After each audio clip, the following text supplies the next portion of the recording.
We are now at Matthew 11 and verse 14. He was talking about John the Baptist.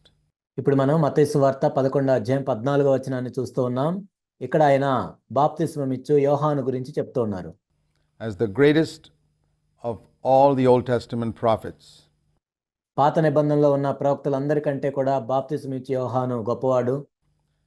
And he goes on to say here in verse 14, if you care to accept it, then he himself is Elijah who was to come.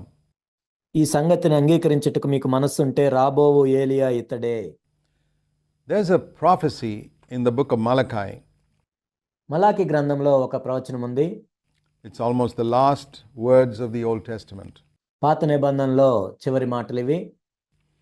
In Malachi chapter 4, where the Lord says in verse 5, మలాకి గ్రంథం 4వ అధ్యాయం 4-5 వచనాలు మనం చూస్తే, chapter 4-5 of Malachi, behold, I'm going to send you Elijah the prophet before the coming of the great and terrible day of the Lord. This is not the first coming of Christ. యెహోవా నియమించిన భయంకరమైన మహాదినము రాకమునుపు నేను ప్రవక్తయగు ఏలియాను మీ యొద్దకు పంపుదును. ఇది యేసుక్రీస్తు ప్రభు యొక్క మొదటి రాకడ గురించి చెప్పటం లేదు.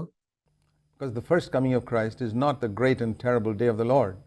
యేసుక్రీస్తు ప్రభు యొక్క మొదటి రాకడ అదేమి భయంకరమైన మహాదినము కాదు. It's the second coming of Christ when he will come in judgment. యేసుక్రీస్తు ప్రభువారు తీర్పు తీర్చడానికి వచ్చే రెండవ రాకడ గురించి ఇక్కడ చెప్పారు.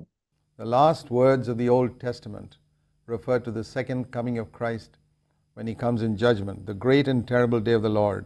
పాత నిబంధనలోని చివరి వచనము యేసుక్రీస్తు ప్రభు యొక్క రెండవ రాకడ గురించి చెప్తూ ఉంది. అదేంటంటే యెహోవా నియమించిన భయంకరమైన మహాదినము, ప్రభువు తీర్పు తీర్చడానికి వస్తూ ఉన్నాడు. And before the great and terrible day of the Lord, that means just before the second coming of Christ, the Lord is going to send Elijah the prophet. యెహోవా నియమించిన ఆ భయంకరమైన మహాదినము కంటే ముందు, ఆ రెండవ రాకడి కంటే ముందు ఆయన ఏలియాని పంపిస్తానని చెప్పాడు. And one of his main ministries will be within families to turn the hearts of the fathers to the children and the children to the fathers. ఆ ఏలియా యొక్క ముఖ్యమైన పరిచర్య ఏంటంటే కుటుంబాల్లో ఉంటుంది. అతడు తండ్రుల హృదయములను పిల్లల తట్టును, పిల్లల హృదయములను తండ్రుల తట్టును త్రిప్పును. And it also refers to the church, where the generation gap between spiritual fathers and spiritual children will be removed. ఇది సంఘము గురించి కూడా చెప్పడం జరిగింది. అదేంటంటే ఆత్మ సంబంధమైన తండ్రులు, ఆత్మ సంబంధమైన పిల్లలు తరములో ఉన్న వ్యత్యాసాన్ని కూడా ఇది తీసివేస్తుంది. In the sense that they will both have fellowship with each other. ఒక విధంగా చెప్పాలంటే వారిద్దరూ కూడా ఒకరితో ఒకరు సహవాసం చేస్తారు. Unfortunately, in many churches, the older brothers don't have much fellowship with the younger brothers. Their hearts are distant from the younger brothers. దురదృష్టవశాత్తు అనేక సంఘాలు ఎలా ఉంటుందంటే వయసులో పెద్దగా ఉన్న సహోదరులు వయసులో చిన్నవాళ్లతో సహవాసం చేయరు. వాళ్ళ హృదయముల్లో ఎంతో వ్యత్యాసం ఉంటుంది, దూరం ఉంటుంది. The younger brothers despise the older brothers as old-fashioned or something like that. యవ్వన సహోదరులు ఏం చేస్తారంటే పెద్దవాళ్ళని చూసి వీళ్ళు పాత తరం వాళ్ళు అని తిరస్కరిస్తారు. But Elijah will come and remove that distance and restore the hearts. కానీ ఏలియా వచ్చి ఆ దూరాన్ని తొలగించి వేస్తాడు, హృదయాల్ని సమకూరుస్తాడు. Of the fathers to the children and the hearts of the children to the fathers, lest I come and smite the land with a curse, the Lord says. తండ్రుల హృదయమును పిల్లల తట్టును, పిల్లల హృదయమును తండ్రుల తట్టు తిప్పుతాడు, ఎందుకంటే నేను వచ్చి దేశమును శపించకుండునట్లు. In other words, it's a serious thing in God's eyes when in a family, first of all in a home, the parents are distant from the children. ఇంకో మాటలో చెప్పాలంటే ఒక కుటుంబంలో, ముఖ్యంగా గృహంలో తండ్రులు పిల్లలు వాళ్ళ హృదయాలు దూరంగా ఉండటం అనేది దేవుని దృష్టిలో ఎంతో తీవ్రమైంది. That is not a good testimony for any Christian family. ఏ క్రైస్తవ కుటుంబానికైనా అది మంచి సాక్ష్యం కాదు. Parents and children must be very intimate with each other. తల్లిదండ్రులు పిల్లలు కూడా ఎంతో అన్యోన్యంగా ఉండాలి.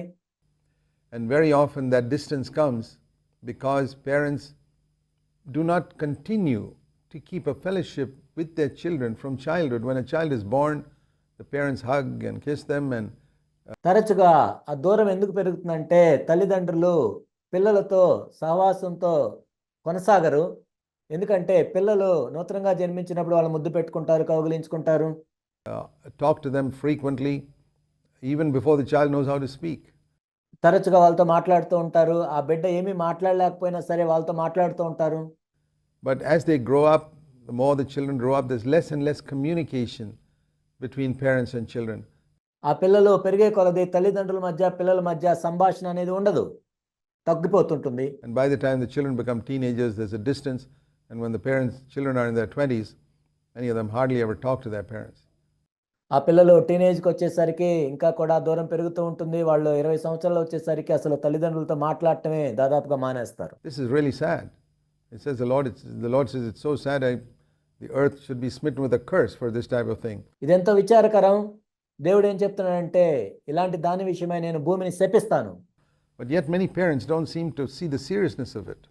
కానీ అనేక మంది తల్లిదండ్రులు ఇది ఎంత తీవ్రమైందో చూడలేకపోతున్నారు.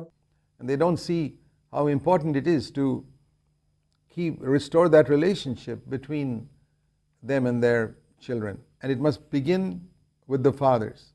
తల్లిదండ్రుల మధ్య పిల్లల మధ్య ఆ సంబంధాన్ని సమకూర్చుకోవాలని వాళ్ళు అనుకోవట్లేదు. ముఖ్యంగా ఇదేంటంటే తండ్రితో ప్రారంభమవుతుంది. It's not the children's responsibility first. It's the fathers whose hearts are to be turned towards the children. ఇది మొట్టమొదట పిల్లల బాధ్యత కాదు. మొట్టమొదటిగా తండ్రుల హృదయాలు పిల్లల తట్టు తిరగాలి. And then that will result in the children's hearts turning toward the fathers. అదేం చేస్తుందంటే పిల్లల హృదయాలు కూడా తండ్రుల వైపు తిరిగేటట్టు చేస్తుంది. So this is a very important ministry of the last days. And this is what the Lord is going to send Elijah to do. ఇది చివరి దినాల్లో అత్యంత ప్రాముఖ్యమైన పరిచర్య. కాబట్టి ఇది చేయటానికే దేవుడు ఏలియాను పంపించబోతున్నాడు. Now when it says Elijah, here Jesus said about John the Baptist that if you accept him. ఇక్కడ ఏలియా గురించి మనం చూస్తున్నాము. అయితే యేసుక్రీస్తు ప్రభువారు బాప్తిస్మం యోహాను గురించి ఏం చెప్పారంటే ఆయన్ను అంగీకరించడానికి మీకు మనసు ఉంటే. That means if the Jewish nation Israel accepted John the Baptist. యూదా దేశమైన ఇశ్రాయేలు బాప్తిస్మం యోహాన్ని అంగీకరించి ఉంటే. Then it would be fulfillment of that prophecy. అప్పుడు ఆ ప్రవచనము నెరవేర్చబడేదే. But we know that they did not accept him. కానీ మనకు తెలుసు వాళ్ళు ఆయన్ని అంగీకరించలేదు. They rejected him. వాళ్ళు ఆయన తిరస్కరించారు. And finally Herod beheaded him. మొత్తానికి హేరోదు బాప్తిస్మం యోహాను యొక్క తలను తీసివేయించాడు. So there's going to be another Elijah that's going to come before the second coming of Christ.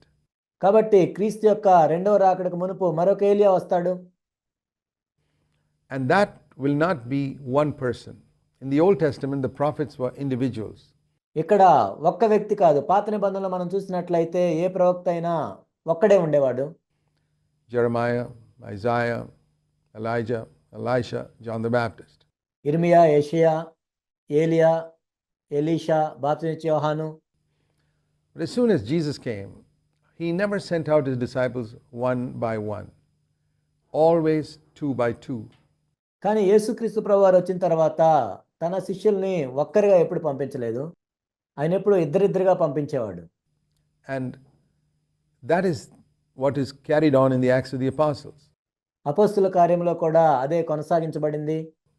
The Lord sent out his first missionary team was Paul and Barnabas. ప్రభువు కూడా మొట్టమొదటి machinery టీంని పౌలు, బర్నబాని కలిసి పంపించారు.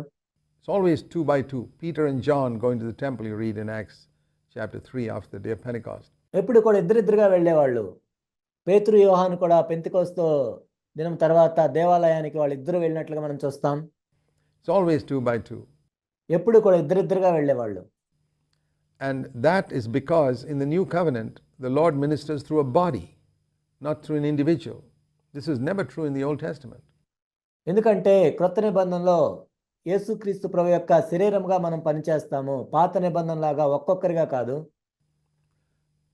The prophets all worked individually. The only exception could be just before the new covenant began with Haggai and Zechariah. ప్రవక్తలు ఎప్పుడు కూడా ఒక్కొక్కరిగానే పనిచేశారు. క్రొత్త నిబంధన ప్రారంభానికి ముందు కేవలం హగ్గయి, జకరియా మాత్రమే ఇద్దరు కలిసి పనిచేశారు. Otherwise all the Old Testament prophets worked individually. లేనట్లయితే పాత నిబంధనలో ప్రవక్తలందరూ కూడా ఒక్కొక్కరిగానే పనిచేశారు. But in the new covenant, it's never individual. కానీ క్రొత్త నిబంధనలో అయితే ఏ ఒక్కరు కూడా ఒక్కరిగా పనిచేయరు. It's a body. So it's the body of Christ, the anointed body of Christ on earth, the new man. ఇది శరీరము, అభిషేకించబడిన క్రీస్తు యొక్క శరీరము, ఈ భూమి మీద ఉండే శరీరము, ఒక్క నూతన పురుషుడు. That's going to be the Elijah. ఆయనే ఏలియా. It's a church, a living, powerful, anointed, spirit-filled church that's going to be the Elijah in the last days. చివరి దినాల్లో మనం చూసినట్లయితే సజీవమైన, అభిషేకించబడిన, శక్తివంతమైన సంఘమే ఏలియా.